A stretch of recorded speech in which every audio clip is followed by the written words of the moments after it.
2027-এর বিশ্বকাপকে মাথায় রেখে কেন বলছি সিডনির বিরাট কোহলি এবং রোহিত শর্মার পারফরমেন্স একটা সমস্যা তৈরি করলো। বা প্র্যাকটিক্যালি কিন্তু ভুল নেই, কিন্তু ভুলটা কোথায়? ভুলটা হচ্ছে আপনি কিভাবে জিনিসটাকে হ্যান্ডেল করছেন, কতটা ম্যাচিউরিটির সঙ্গে, কতটা ট্রান্সপারেন্সির সঙ্গে জিনিসটাকে হ্যান্ডেল করছেন।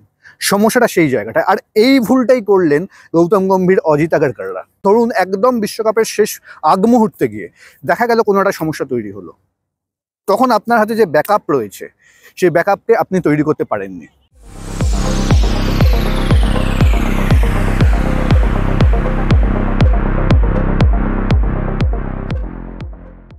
হুইলোর হুইলে আবার আপনাদের সকলকে স্বাগত জানাই। এই বিগত কয়েকদিনে বিরাট কোহলি এবং রোহিত শর্মা অবসর নিতে চলেছেন কি নেবেন না, এইসব নিয়ে বহু চর্চা হয়েছে এবং বিভিন্ন প্ল্যাটফর্মে এতটাই চর্চা হয়েছে যে আর বোধহয় চর্চা করার কিছু নেই। কিন্তু তারপরেও একটা বিষয় বোধহয় থেকে যাচ্ছে, একটা বিষয় নিয়ে বোধহয় কথা না বললেই নয়। তার আগে, এবং যে বিষয়টা খুব গুরুত্বপূর্ণ, বেসিক্যালি যেটা মনে হচ্ছে সেটা হচ্ছে সিডনিতে তাদের দুজনের খেলাই দুটো ইনিংস ভারতীয় ক্রিকেট বোর্ডকে বা ভারতীয় ক্রিকেট টিমের ম্যানেজমেন্টকে বেশ খানিকটা হলেও বোধহয় সমস্যায় ফেলে দিয়েছে। কিভাবে বলছি, আসছি সেই প্রসঙ্গে। তার আগে আপনাদেরকে একটুখানি নিয়ে চলে যাই 2011-র ক্রিকেট বিশ্বকাপে। 2011-র ক্রিকেট বিশ্বকাপ মনে নেই এইরকম ভারতীয় ক্রিকেট সমর্থক বোধহয় খুব কমই আছে। আর সেখানে নিশ্চয়ই মনে আছে ভারত যখন ব্যাট করতে নামলো ফাইনালে, পরপর দুটো উইকেট পড়ে যাওয়ার পরে ভারতীয় ব্যাটিংয়ের তরফ থেকে যে প্রথম রেজিস্ট্যান্স টেস্ট ছিল সেইটা কিন্তু দিয়েছিলেন গৌতম গম্ভীর এবং বিরাট কোহলি জুটি। মনে আছে নিশ্চয়ই তো? এইবারে এই দুজন যে বিশ্বকাপ খেললেন তার প্ল্যাটফর্মটা কোথা থেকে তৈরি হয়েছিল?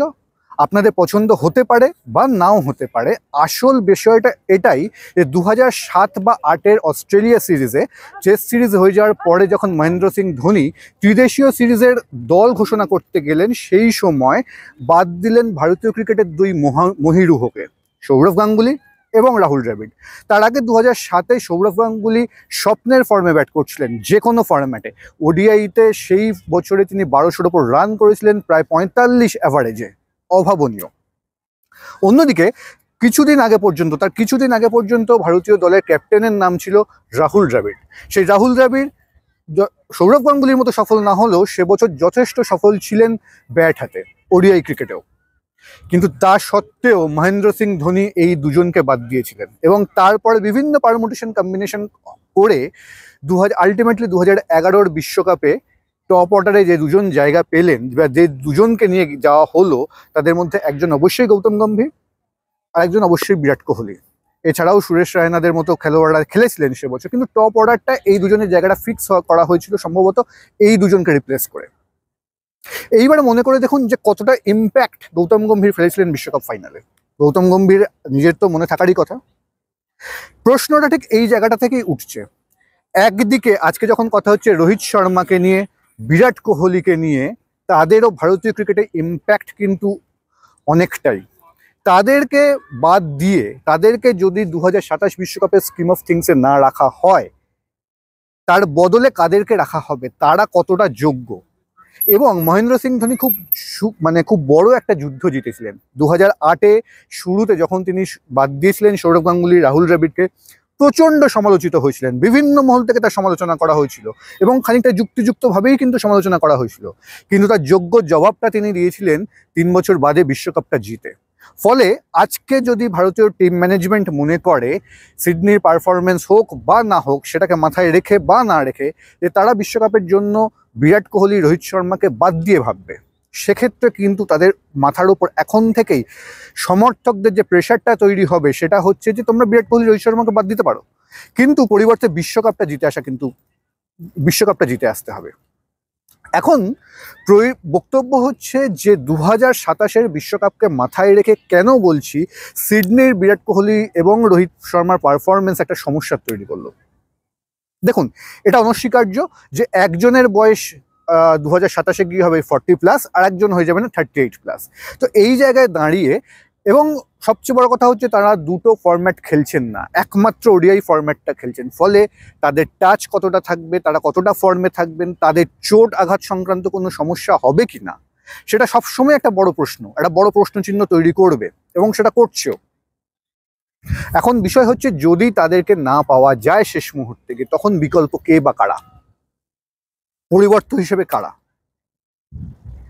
ঠিক এই সময় দাঁড়িয়ে অস্ট্রেলিয়া সিরিজের পরে দাঁড়িয়ে দেখলে 2027 বিশ্বকাপের আগে সম্ভবত 20টার মতো ম্যাচ পাওয়া যাবে, একদিনের ম্যাচ, বা হয়তো আর একটু বেশি হতে পারে প্রস্তুতির অংশ হিসেবে।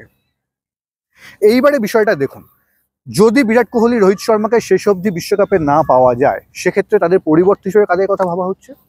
অভিষেক শর্মা, যার এখনো একদিনের ম্যাচে, একদিনের আন্তর্জাতিক ক্রিকেটে অভিষেক হয়নি।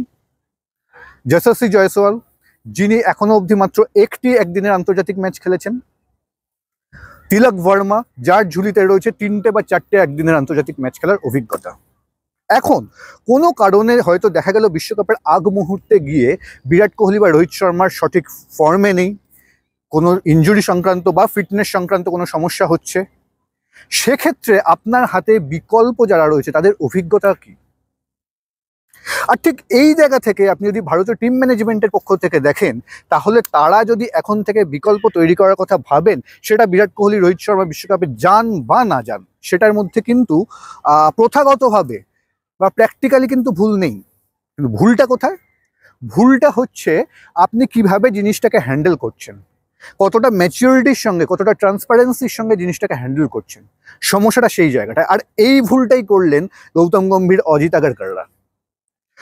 অনায়াসে বলা যেতে পারতো রোহিত শর্মার অধিনায়ক হিসেবে যার ট্র্যাক রেকর্ড, বিশেষত সাদা বলের ক্রিকেটে, তাকে খুব স্বচ্ছন্দেই বলা যেতে পারতো যে তোমাকে এখনো আমরা অধিনায়ক হিসেবে ভাবছি, কিন্তু আমরা একটু দেখে নিতে চাই বা তোমাদেরকে একটা দুটো সিরিজে বিশ্রাম দিতে চাই, সেই জায়গায় আমরা ইয়াং ব্রিগেডটাকে দেখে নিতে চাই। বা দরকার হলে এটা বলা যেতেই পারতো যে অস্ট্রেলিয়ায় তোমরা যাও, তারপরে দেশের মাঠে দুটো সিরিজ রয়েছে, সেইখানে আমরা তোমাদের বিকল্পকে দেখে নিতে চাইছি।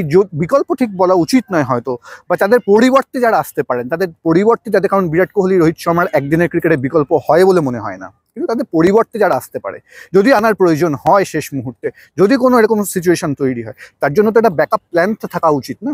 সেই ব্যাকআপ প্ল্যানের এক্সপিরিয়েন্স লেভেলটা কোথায়, সেই ব্যাকআপ প্ল্যানের অভিজ্ঞতাটা কোথায়? এইটা কিন্তু খুব বড় একটা প্রশ্নচিহ্ন এই মুহূর্তে।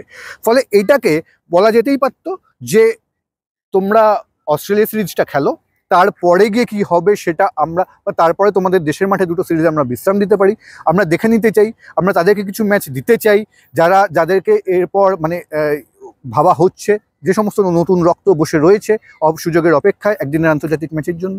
এটাকে করা যেতেই পারতো, কিন্তু সেইটাকে না করে অজিত আগারকার কোথাও একটা প্রেস কনফারেন্সে বলে দিলেন যে রোহিত শর্মা, বিরাট কোহলি নন কমিটাল for 2027 world cup. Gautam Gambhir, যিনি প্রেস কনফারেন্সে আসলে এমন একটা অ্যাটিটিউড নিয়ে কথা বলেন, মনে হয় যে প্রশ্ন করাটাই বোধহয় অপরাধ, অথচ তিনি সেখানে আসেন প্রশ্নের উত্তর দিতেই। সেখানেও তিনি কোনো পরিষ্কার স্বচ্ছ কথা বললেন না বিরাট কোহলি রোহিত শর্মাদের সম্পর্কে। দেখুন, যেটাই হোক না কেন, আজকে তাদের বয়স তাদের বিপক্ষে যতই যাক, আজকে লাল বলের ফরম্যাটে তাদের ফর্ম যতই তাদের বিপক্ষে যাক, সেখান থেকে তো তারা অবসর নিয়ে নিয়েছেন। সাদা বলের ফরম্যাটে এখনও তো তারা অপরিহার্য, অন্তত তাদের পারফরমেন্সটাই বলছে। রোহিত শর্মার শেষ 4টে ম্যাচে 2টো হাফ সেঞ্চুরি, একটা century. Virat Kohli champions trophy semifinal জিতিয়েছেন, পাকিস্তানের বিরুদ্ধে ম্যাচ জিতিয়েছেন, সিডনিতে রান পেলেন। সুতরাং তারা যে ফর্মে নেই এটা তো বলা যাবে না। কিন্তু তার সঙ্গে এটাও সত্যি যে তারা যে 2027 বিশ্বকাপ, যেহেতু আরও স্পেসিফিক্যালি বললে 2027 বিশ্বকাপটা অক্টোবর নভেম্বর মাসে গিয়ে হবে, সেখানে যে তারা খেলবেন এই বিষয়টাও পুরোপুরি নিশ্চিত নয়, অনেকগুলো প্যারামিটার উপর নির্ভর করে। এবং তার থেকেও বড় কথা, তারা একটা ফরম্যাটে ক্রিকেটটা খেলছেন। এই বয়সে এসে একটা ফরম্যাটে যখন ক্রিকেটটা তারা খেলছেন, তাদের টাচটা থাকাটা খুব ইম্পর্টেন্ট। সেটা থাকবে কিনা 2027 গিয়ে, সেই প্রশ্নচিহ্নটা সিডনি সাফল্যের পরেও কিন্তু থেকে যাবে। যদি এর পরে গিয়ে তারা সাউথ আফ্রিকা বা নিউজিল্যান্ডের বিরুদ্ধে রান পান, হয়তো তারপরেও গিয়ে প্রশ্নটা থেকে যাবে। ফলে ওই ব্যাকআপ প্ল্যানটা কিন্তু খুব জরুরি, তারা বিশ্বকাপের জন্য তৈরি হন বা না হন। ফলে এইবারে আপনারা যদি এই পরের সিরিজগুলোয় বিরাট কোহলি রোহিত শর্মা খেলতে থাকেন, যা পারফরমেন্স করেছেন, আগামী সিরিজে থাকবেন, এরপরে হোম গ্রাউন্ডে দুটো সিরিজ, দক্ষিণ আফ্রিকা এবং নিউজিল্যান্ডের এগেনস্টে, সেখানে রান পাওয়ার যথেষ্ট সম্ভাবনা, এবং যখন তাদের ব্যাটে রান থাকবে তখন তাদেরকে বাদ দেওয়াটা সম্ভব হবে না। এবার ধরুন একদম বিশ্বকাপের শেষ আগ মুহূর্তে গিয়ে দেখা গেল কোনো একটা সমস্যা তৈরি হলো, তখন আপনার হাতে যে ব্যাকআপ রয়েছে সেই ব্যাকআপকে আপনি তৈরি করতে পারেননি।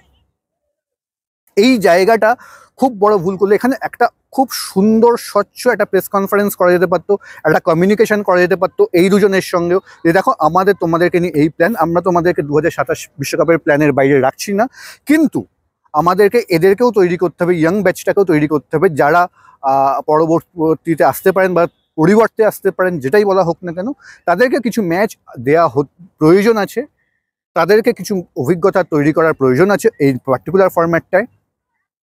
সেইটা কিন্তু অনায়াসে করা যেত, এবং সেটাকে কিন্তু খুব সুন্দরভাবে সেটাকে যেমন তাদের সঙ্গে কমিউনিকেট করা যেতে পারতো, তেমনি একই রকমভাবে সেটাকে কিন্তু একটা প্রেস কনফারেন্স করে প্ল্যানটা যখন বারবার সংবাদ মাধ্যমের তরফ থেকে জিজ্ঞেস করা হয়েছে, বিভিন্ন মহলের তরফ থেকে সমর্থকরা জানতে চেয়েছেন প্রত্যেকে এই বিষয়টা নিয়ে। কারণ রোহিত শর্মা এবং বিরাট কোহলি ভারতীয় ক্রিকেটে কিন্তু দুই মহীরূহ, যাই বলা হোক না কেন, যাই পারফরমেন্স তাদের ড্রপ করুক ও সাম্প্রতিক অতীতে টেস্ট ফরম্যাটে বা অন্যান্য ফরম্যাটে, তাদের অবদানকে অস্বীকার করা কিন্তু যায় না। তাদের অবদান কিন্তু অনস্বীকার্য বললেও কম বলা হয়।